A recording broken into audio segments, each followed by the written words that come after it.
यीशु नाम,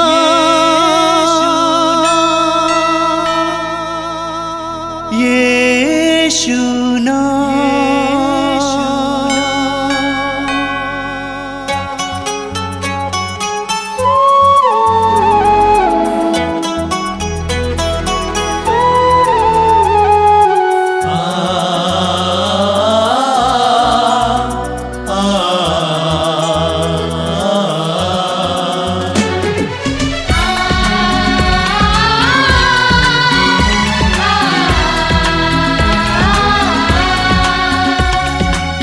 पूरब से पश्चिम तक, उत्तर से दक्षिण तक, पूरब से पश्चिम तक, उत्तर से दक्षिण तक, गूंजे गूंजे यीशु नाम, यीशु नाम। पूरब से पश्चिम तक, उत्तर से दक्षिण तक, गूंजे गूंजे यीशु नाम, यीशु नाम।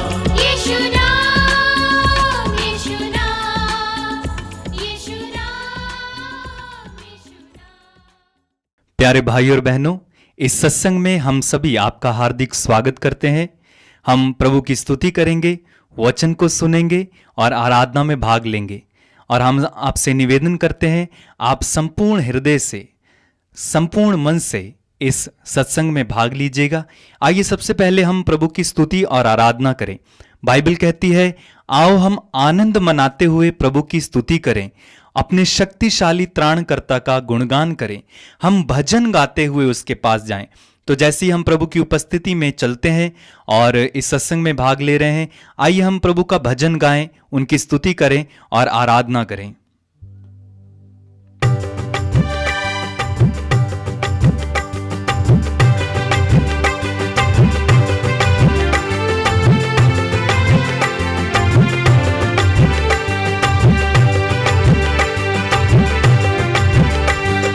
आबा की जय, आबा की, आबा की जय, आबा की। गाइए। आबा की जय, आबा की, आबा की जय, आबा की। आबा की जय, आबा की, आबा की जय, आबा की। गाइए। आबा की जय, आबा की, आबा की जय, आबा की। बोलो जय जय जय, बोलो जय जय जय, बोलो जय जय जय जय अब्बा की। बोलो जय जय जय, बोलो जय जय जय, बोलो जय जय जय जय आबा की। बोलो जय जय जय, बोलो जय जय जय, बोलो जय जय जय जय अब्बा की। बोलो जय जय जय, सब लोग बोलो गाएंगे। जय जय जय, बोलो जय जय जय जय आबा की। यीशु की जय, यीशु की, यीशु की जय, यीशु की। तालियां बजा के यीशु की जय, यीशु की, यीशु की जय, यीशु की। यीशु की जय, यीशु की, यीशु की जय, यीशु की। गाइए। यीशु की जय, यीशु की, यीशु की जय, यीशु की। बोलो जय जय जय, बोलो जय जय जय, बोलो जय जय जय जय यीशु की। बोलो जय जय जय, बोलिए जय। बोलो जय जय जय, बोलो जय जय जय जय यीशु की। बोलो जय जय जय, बोलो जय जय जय, बोलो जय जय जय जय यीशु की। बोलो जय जय जय, बोलो जय जय जय, बोलो जय जय जय जय यीशु की। आत्मा की जय, आत्मा की, आत्मा की जय, आत्मा की। गाइए। आत्मा की जय, आत्मा की, आत्मा की जय, आत्मा की। आत्मा की जय, आत्मा की, आत्मा की जय, आत्मा की। आत्मा की जय,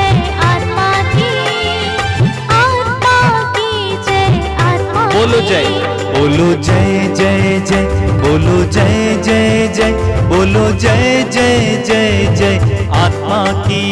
बोलो जय जय सब लोग मिलकर। जय, बोलो जय जय जय, बोलो जय जय जय जय आत्मा की।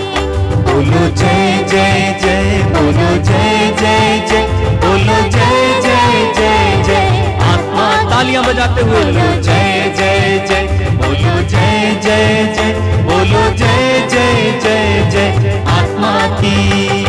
त्रित्व की जय, त्रित्व की, त्रित्व की जय, त्रित्व की।